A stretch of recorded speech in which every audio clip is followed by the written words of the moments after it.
বাড়ি থেকে বেরোনোর সময় অবশ্যই এই জিনিসের ধ্যান রাখা উচিত এবং মনে করে এই কাজটি অবশ্যই করা উচিত। আমাদের যখন বাড়ি থেকে কোথাও বেরোনোর থাকে তাহলে কিন্তু আমাদের সাথে এরকমটা কখনো হয় না যে ঝোলা তুললাম আর বেরিয়ে গেলাম, এটা কখনোই হয় না। সে যত ভোরে বেরোই বা যত অন্ধকারেও বেরোই, তাহলে কিন্তু কিছু কিছু কাজ, এই সমস্ত কাজগুলো আমাদেরকে অবশ্যই বাড়িতে কমপ্লিট করে তারপরে কিন্তু বেরোতে হয়। এই কাজগুলো না করে কখনোই বাড়ি থেকে আমি বেরোই না, সেটা অন্ধকার হলেও করে বেরোই আর সকাল হলেও করে বেরোই। হ্যালো বন্ধুরা, welcome back to my YouTube channel. আশা করি তোমরা সবাই খুব ভালো আছো। গুড মর্নিং তোমাদের সবাইকে। আমি ঘুম থেকে উঠেই সবার আগে বিছানাটা তুলে দিলাম, বিছানাটা ভালো করে পরিষ্কার করে দিলাম। আর বেরোনোর ছিল একদম ভোরে, একদম মানে কি বলবো, অন্ধকার ভাবটা জাস্ট কাটছে। তো আমি বিছানা তুলে নিয়ে তারপরে ঘরটা ঝাড়ু লাগিয়ে নিচ্ছি, কারণ আমাদের আমি মনে করি যে ঘর থেকে বেরোনোর আগে অবশ্যই ঘরটা ঝাড়ু লাগিয়ে নেওয়াটা খুব জরুরি। অনেক সময় হয়তো আমাদের হাতে টাইম থাকে না বলে আমরা পোছা লাগাতে পারি না, বাট ঝাড়ু লাগানোটা খুব জরুরি। তো যাই হোক, আমি ঘর ঝাড়ু লাগিয়ে নিয়ে তারপরে আমি ব্রাশ করে নিয়েছি, ঝাড়ু পোছা দুটোই করে নিয়েছি, তাড়াতাড়ি করেই করে নিয়েছি। তারপরে অবশ্যই ব্রাশ করে নিচ্ছি, কারণ অবশ্যই সকাল হয়েছে। তো ব্রাশ করার পরে আমি চান করে নেব, চান করে তারপরে কী কাজ করব অবশ্যই তোমাদের সাথে শেয়ার করব। আর যতই রাত হোক, অন্ধকার হোক, যাই হোক, এমনকি শীতকালে বেরোলেও এরকম আমাদের সাথে হয়েছে, একদম পুরো শীতে বেরিয়েছি, তাও রাত্রিবেলা সেই রাত 2টোর সময় স্নান করে বেরিয়েছি, কারণ দুদিন ট্রেনে বসে থাকবো আর চান করা হবে না, তাই সেই জলে রাত 2টোই চান করেও বেরিয়েছি একদম ঠান্ডাতে। তো যাই হোক, তারপরে আমি এখানটায় ছেলের জন্য দুধ গরম বসালাম, আর এদিকে আমি চাও বসিয়ে নিলাম। তো চা বসিয়ে নিয়ে এবার ছেলের জন্য দুধের মধ্যে আমি দেখো চিনি দিয়ে দিয়েছি। আর আমাদের চায়ে চিনিটাও শুধু আমি চিনি খাই, তো আমি উপর থেকেই দিয়ে দিই। তো যাই হোক, সেটাও তোমাদের সাথে সবটাই শেয়ার করছি। আর আমার মনে হয় তোমরাও কিন্তু এই সমস্ত কিছু কিছু কাজ যেগুলো না করলে নয়, সেই কাজগুলো করেই বেরো, সে যতই অন্ধকার থাক আর যাই হোক। তারপরে আমি চা খেয়ে আমি একদম স্নান সেরে সোজা ঠাকুর ঘরে, কারণ পুজো করব।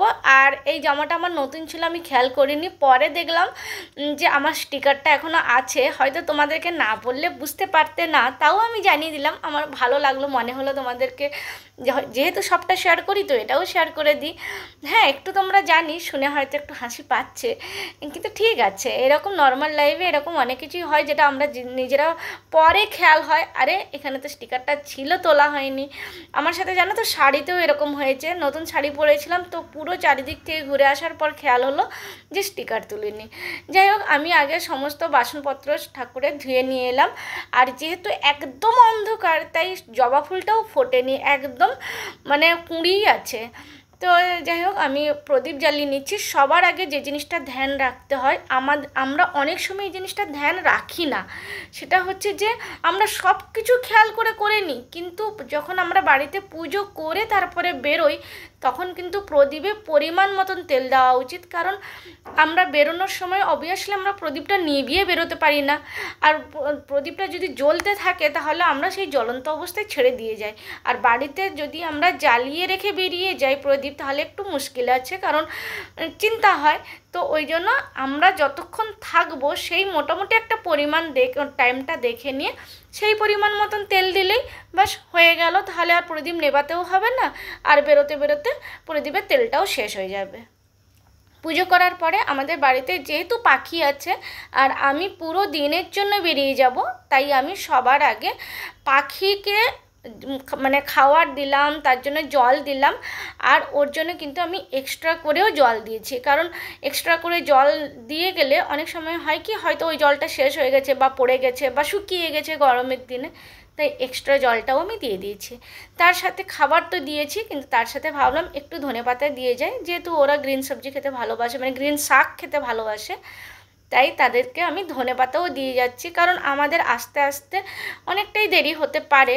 তো ব্যাস, তারপরে আমাদের বাড়িতে যে নোংরাগুলো ছিল সেই নোংরাগুলোকে, যেহেতু এত অন্ধকারে ডাস্টবিন নোংরা নিতে এখন আসবে না, তাই বাইরে বের করে দিয়ে গেলাম মনে করে, নাহলে বাড়ির মধ্যেই থেকে যাবে।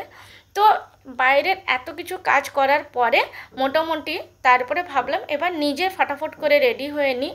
এত কিছু করতে কিন্তু আমি করেছি টোটাল সব কিছু মিলিয়ে হয়তো তোমাদের হাসি পাবে, বাট আমি আধ ঘন্টার মধ্যে কিন্তু সমস্ত কিছু কমপ্লিট করেছি। তাড়াতাড়ি করেই করেছি, কারণ বেরোনোর একটা তাড়া থাকে তো তাই। আর নিজেও রেডি হয়ে যাচ্ছি, রেডি হয়ে তারপরে ফটাফট করে বেরোবো।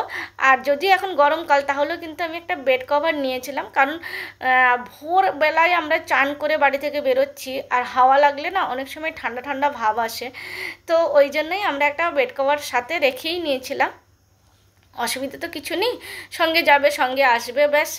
তো ওই জন্যই তারপরে আরও কিছু কিছু জিনিস থাকে। হ্যাঁ, বাসনও অবশ্যই, যে চা করেছিলাম চায়ের বাসনটাও অবশ্যই মেজে নিয়েছি, কারণ পড়ে থাকলে সেই আসবো রাত্রিবেলা, ভোর বেরোচ্ছে রাত্রে আস্তে আস্তে, ততক্ষণে বাসনটাও মানে ভালো লাগবে না, ইচ্ছা হবে না আর বাসন মাজতে, তাই বাসনটাও মেজে নিয়েছি।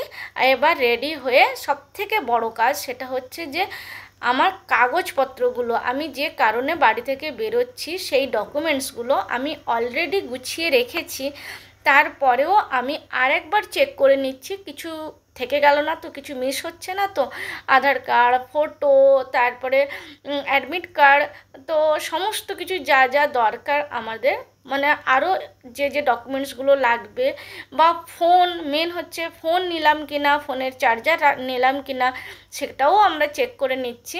কারণ অনেক সময় কি হয়, আমাদের ফোন খুব মানে পুরো চার্জ করলেও একটু টাইমের মধ্যে চার্জ শেষ হয়ে যায়, সেই জন্য আর চার্জ না থাকলে কারোর সাথে কন্ট্যাক্ট করতে পারবো না, তো সেই জন্য পাওয়ার ব্যাঙ্কটাও নিয়ে নিলাম। আর বাড়ি থেকে বেরোনোর আগে অবশ্যই আমি গ্যাসটা চেক করে নিচ্ছি বন্ধ করেছি কিনা। আমি নিচের থেকে পুরো রেগুলেটর সহ আমি বন্ধ করে নিলাম, তারপরে আলো বন্ধ করে দিয়েছি, আর হ্যাঁ, জানলাটাও আমি বন্ধ করে নিলাম, কারণ অনেক সময় কী হয় মশা টশা ঢোকে।